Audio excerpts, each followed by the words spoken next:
안녕하세요, 선생님들. 만나 뵙게 돼서 반갑습니다. 선생님들은 오늘도 교실에서 유아들의 놀이를 관찰하셨을 텐데요. 우리 반 친구들의 놀이에서 무엇을 발견하셨나요? 유아를 관찰해보면 유아들이 지식을 어떻게 알아가는지 그 과정을 발견하게 되는데요. 그 과정이 과학자들과 크게 다르지 않답니다. 실험을 통해 미지의 세계를 이해하는 과학자들처럼 어린이들 역시 세상을 알아가기 위해 통찰력과 의문을 갖고 문제를 해결할 수 있는 새로운 아이디어들을 시도해요. 과학자들은 정해진 질문에 대한 답을 찾아갈 때 단순히 일정한 방법으로 적용하지 않고 과학자들은 자신들이 발견한 어떤 현상에 대한 경이로움 그리고 호기심으로 충만해서 어린이들처럼 지속적으로 어떤 아이디어에 대해서 의문을 제기하고 실험하고 조사한답니다. 이러한 모습을 우리는 놀이하는 아이들의 모습에서 매우 자연스럽게 그리고 쉽게 발견할 수 있지요. 어린이들이 어떤 것을 발견하고 관심을 가지게 되면요. 반복적으로 관심의 대상을 관찰하거나 실험합니다. 이때 교사의 놀이는 유아의 가설을 기록하고 실험할 수 있도록 지원함으로써 유아가 스스로 문제를 해결하고 지식을 구성하게 됩니다. 매해 등장하는 공통된 놀이 중 팽이놀이, 팽이 돌리기 놀이를 하는 유아들을 보면 팽이가 돌아가는 모습을 관찰하면서 자신도 주변에 있는 어떤 매체를 가지고 돌려보기를 시도합니다. 어린이들은 가정이나 교실에 있는 매체들 중에서 자신의 손에 잘 쥐어질 수 있는 좋은 크기의 사물을 가지고 돌려보기를 시도합니다. 이때 그것은 작은 블록일 수도 있고 병뚜껑일 수도 있는데요.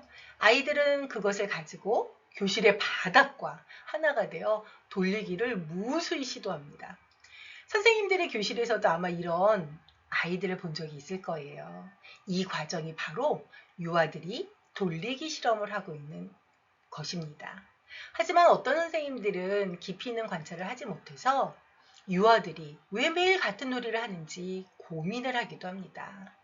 유아들은 같은 놀이를 반복적으로 할 때 우리는 반복되는 놀이 속에서 유아들의 관심이 무엇인지를 발견해야 합니다. 유아들의 관심을 발견하기 위해서 반복된 놀이를 관찰하고 유아들과 반복하고 있는 놀이에 대해서 대화를 한번 해보세요. 뚜껑이나 이런 매체를 돌리게 하는 어린이들은 어떻게 하면 팽이를 잘 돌릴 수 있을까? 이에 대한 실험을 하고 그 다음에는 또 오래 돌릴 수 있는 방법을 찾기 위한 실험을 합니다. 과학자들 역시 이론을 정립하기 위해서 관찰된 현상에 대해서 가설을 세우고 이를 검증하기 위해서 실험을 합니다. 우리에게 너무나 유명한 에디슨도 전구를 발명하기까지 많은 실험을 했던 것처럼 말이에요. 어린이들 역시 문제를 위한 실험에서 과학자들이 그랬던 것처럼 물리적, 사회적인 환경이 필요합니다. 이 과정이 바로 선생님들이 아이들의 놀이를 지원하는 것에 해당이 되는 것입니다. 지금부터는 구체적인 사례를 통해서 유아들의 자연탐구 놀이 지원 방법과 전략을 살펴보도록 하겠습니다. 네, 먼저 구체적인 놀이 사례를 소개해 드리려고 해요. 놀이 사례는 제가 타입캐스트라고 하는 인공지능 플랫폼을 활용해서 만들어 보았는데요. 아무래도 인공지능 플랫폼을 사용하다 보니까 인공지능의 음성들이 우리가 실제 생활에서 사용하고 있는 거하고는 약간 어조라든가 이런 것들이 차이가 있을 수 있어요. 그래서 조금 이상하게 들릴지라도 선생님들이 좀 더 놀이 사례에 몰입할 수 있도록 제가 플랫폼을 활용했으니 약간 거부감이 있는 부분이 있을지라도 이해하고 들어주시면 감사하겠습니다. 그럼 놀이 사례를 한번 들어보도록 하겠습니다. 짱아와 짱구는 식물이 숨을 쉬는지에 대해 서로 이야기를 하고 있어요. 아이들의 이야기 소리가 점점 커지자 선생님이 아이들에게 다가갑니다. 너희들은 서로 토론을 하는 것 같구나. 선생님, 짱아가요? 식물이 숨을 쉰다고 해요? 아니죠? 흥미로운 질문이구나. 넌 식물이 숨을 쉬지 않는다고 생각하니? 네, 식물들은 숨을 쉬지 않아요. 안 보이잖아요. 식물은 진짜 숨을 쉬어요. 우리 엄마가 그랬어요. 식물은 숨을 쉬어야 한대요. 그렇지 않으면 죽는다고 했어요.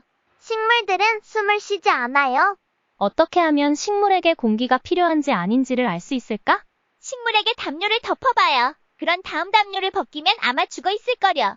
넌 담요를 덮어도 숨을 쉴 수 있잖아. 담요로 식물을 덮으면 햇빛을 못 받게 될 거야. 맞아요.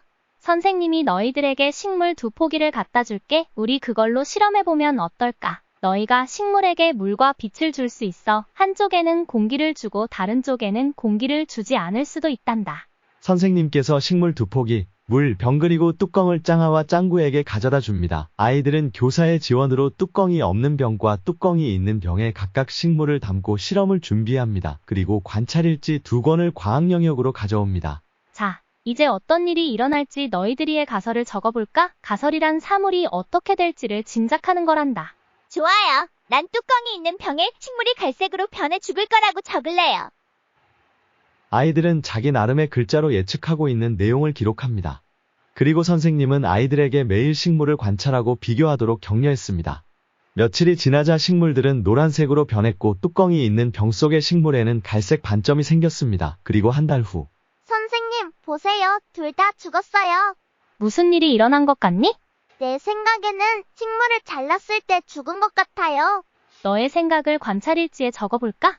식물은 죽지 않았어요. 노랗게 된 거예요. 보세요. 이 병에 있는 식물에는 갈색 점이 생겼어요. 여기 보세요. 식물들이 갈색으로 변한 것 같아요. 왜 갈색으로 변했을까? 글쎄요. 녹색이나 노란색을 만들려면 식물에게 공기가 필요한 것 같아요. 공기가 없으면 식물은 갈색으로 변해요. 그럼 너의 생각을 관찰일지에 적어보자. 짱구와 짱아는 실험 결과에 대해 자신의 해석을 기록합니다. 그리고 식물을 담은 병들은 그대로 교실에 두었습니다. 실험에 참여한 2아이와 다른 아이들은 병에 담긴 식물들을 정기적으로 조사하고 자신의 관찰에 대해 해석해 보았답니다. 짱아와 짱구는 식물이 숨을 쉬는지에 대해 서로 이야기를 하고 있어요. 아이들의 이야기 소리가 점점 커지자 선생님이 아이들에게 다가갑니다. 너희들은 서로 토론을 하는 것 같구나. 선생님, 짱아가요? 식물이 숨을 쉰다고 해요? 아니죠? 흥미로운 질문이구나. 넌 식물이 숨을 쉬지 않는다고 생각하니? 네, 식물들은 숨을 쉬지 않아요. 안 보이잖아요. 식물은 진짜 숨을 쉬어요. 우리 엄마가 그랬어요. 식물은 숨을 쉬어야 한대요. 그렇지 않으면 죽는다고 했어요. 식물들은 숨을 쉬지 않아요. 어떻게 하면 식물에게 공기가 필요한지 아닌지를 알 수 있을까? 식물에게 담요를 덮어봐요. 그런 다음 담요를 벗기면 아마 죽어 있을 거려. 넌 담요를 덮어도 숨을 쉴 수 있잖아. 담요로 식물을 덮으면 햇빛을 못 받게 될 거야. 맞아요.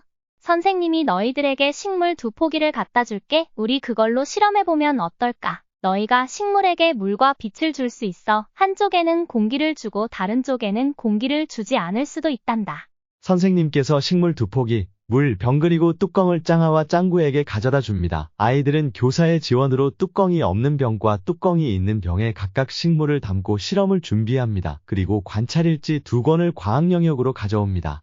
자, 이제 어떤 일이 일어날지 너희들이의 가설을 적어볼까? 가설이란 사물이 어떻게 될지를 짐작하는 거란다. 좋아요. 난 뚜껑이 있는 병에 식물이 갈색으로 변해 죽을 거라고 적을래요.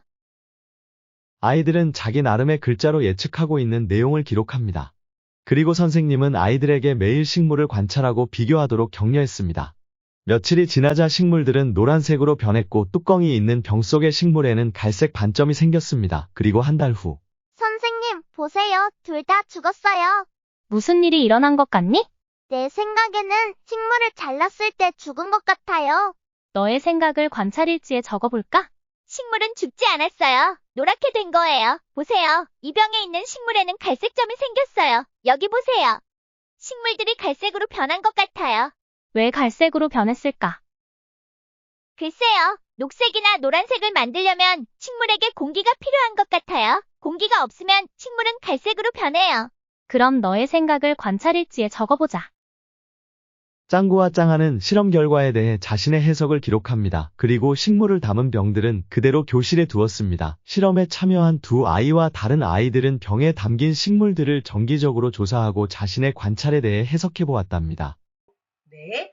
자, 아이들이 이 실험에서 어떤 배움이 있었을까요? 아마 선생님들은 유아들이 이 실험을 하는 과정에 대해서 정말 과학에 대한 것을 배웠을까? 라고 하는 의문을 가질 수도 있을 거라고 생각합니다. 유아들의 실험 전후 식물에 대해서 필요한 것이 어떤 것인지 더 잘 알게 된 것으로는 보이지 않죠. 그건 무엇 때문이었을까요? 네, 교사는 유아의 가설에 대한 환경적인 지원에서 오류가 있었음을 우리가 사례에서 발견할 수 있지요. 유아의 가설은 식물이 숨을 쉰다, 쉬지 않는다였기 때문에 실험은 다른 조건, 즉 물과 빛은 유지하고 공기만 차단하거나 그렇지 않은 조건으로 환경을 제공해서 실행했어야 합니다. 실험 환경이 바뀌었다면 유아들이 식물이 살려면 공기가 필요하다는 것을 아마 정확하게 알았을 것 같아요. 그러나 놀이 사례에서 교사는 가설을 실험할 수 있도록 관찰하고 예측하고 실험을 설계하고 결과를 해석하는 과정을 유아들이 경험하게 함으로써 아이들 스스로가 과학적인 질문에 대한 답을 찾도록 격려했어요. 또한 교사는 문제 해결을 위한 실험을 계획할 때 유아들에게 안내했고 유아가 스스로 결과를 말과 글로 예측할 수 있도록 격려도 했지요. 그리고 교사는 아동이 스스로 그 얻어낸 결과를 해석하는 데 허용하고 이런 유아들의 개인적인 어떤 해석들을 비판 없이 받아들이는 그러한 모습을 보여주었습니다. 즉 선생님이 이 사례의 교사는 아이들 자신이 과학자가 되어서 그들이 하는 행동을 지지했고 유아들에게 과학적 지식을 가르치기보다는 함께 과학활동을 수행하는 것입니다. 이러한 자기발견적인 행위는 과학자가 이미 발견한 내용을 단순히 아이들이 놀이 과정에서 선생님과의 이야기 과정에서 듣는 것보다 유아의 과학적인 사고와 일반적인 인지 발달에 훨씬 유용합니다. 이번에는 구체적으로 우리가 선생님이 어떻게 지원을 했는지 텍스트를 보면서 한번 살펴보도록 할게요. 만약에 선생님들이었다면 이런 논쟁을 하고 있는 아이들에게 다가가서 어떻게 이야기를 나누기 시작했을까요? 여기에 계신 선생님은 논쟁하는 이야기를 듣고 흥미로운 질문이다 라고 이야기를 합니다. 그러면서 어떻게 하면 식물이 공기가 필요한지 아닌지 알 수 있을까? 라고 오히려 선생님은 다시 유아들에게 질문을 되돌려줍니다. 그리고 선생님은 실험의 환경을 지원하게 되는데요. 그 실험의 환경은 무엇에 기반했냐면 아이들이 세운 가설에 기반을 하고 있습니다.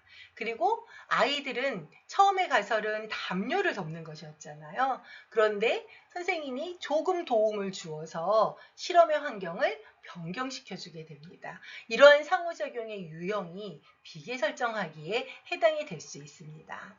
또한 그 다음에 보면은 실험을 실제적으로 할 수 있도록 선생님이 매체와 식물을 지원하게 되는데 이게 놀이 지원 중에 환경적 지원에 해당이 됩니다. 그 다음에 또 선생님은 아이들이 가설과 또 실험을 통해서 관찰한 내용들 이러한 것들을 기록할 수 있는 관찰일지를 환경적 지원으로 제공도 했고요. 그 다음에 어떤 일이 벌어질 수 있을지 가설에 대한 개념도 설명해주고 가설을 작성할 수 있도록 언어적인 지원도 선생님은 하고 계십니다. 또한 실험 일지에 아이들이 자신의 나름대로의 어떤 그 가설을 작성할 수 있도록 지원하면서 잘 매일 관찰하고 또 작성할 수 있도록 격려하는 것은 바로 정서적 지원에 해당이 됩니다. 자, 그리고 선생님이 아이들이 이 식물들이 어떻게 차이가 나게 변화가 있을 거라고 생각을 하고 있었는데 생각보다 예측과는 달리 두 식물이 모두 죽은 것으로 아이들은 해석을 하고 있습니다. 이때 선생님은 어떤 일이 일어나는 것 같은지 아이들에게 질문하면서 그것을 관찰 일지에 적어보도록 지원을 하고 있습니다. 이것은 언어적 상호작용으로 이것도 놀이 지원의 하나입니다. 자, 오늘은 교실에서 어린이들의 과학활동의 사례를 중심으로 교사의 역할을 분석해보고 사례도 소개해드렸어요. 또 궁금한 점이 있으시다면 선생님들이 카카오 채널 아이조아로 메시지를 보내주시면 제가 또 저희 연구원들이 답변을 드리도록 하겠습니다. 카카오 채널은요, 휴대폰에서 카카오톡을 여시고 검색 돋보기에 클릭을 해서요, 검색창에 아이조아 최고 이렇게 입력을 하신 다음에 하단으로 내려오시면 채널에서 아이조아가 확인이 됩니다. 그럼 아이조아의 채널을 추가하시고 메시지를 클릭해서 궁금한 점을 기록해서 전송해 주시면 저희가 아이들의 과학 활동과 관련되어서 또는 지금 보시고 계신 영상과 관련돼서 궁금한 점이 있으실 때 카카오 채널로 메시지를 전송해 주시기 바랍니다. 다음 영상은요, 과학활동과 과학에 대한 학습을 전달할 예정이에요. 저희가 제공하고 있는 영상이 선생님들의 교실이 세상에서 가장 재미있는 반으로 만들어가는데 도움이 되길 바랍니다. 다음 영상에서 다시 뵙도록 하겠습니다. 감사합니다.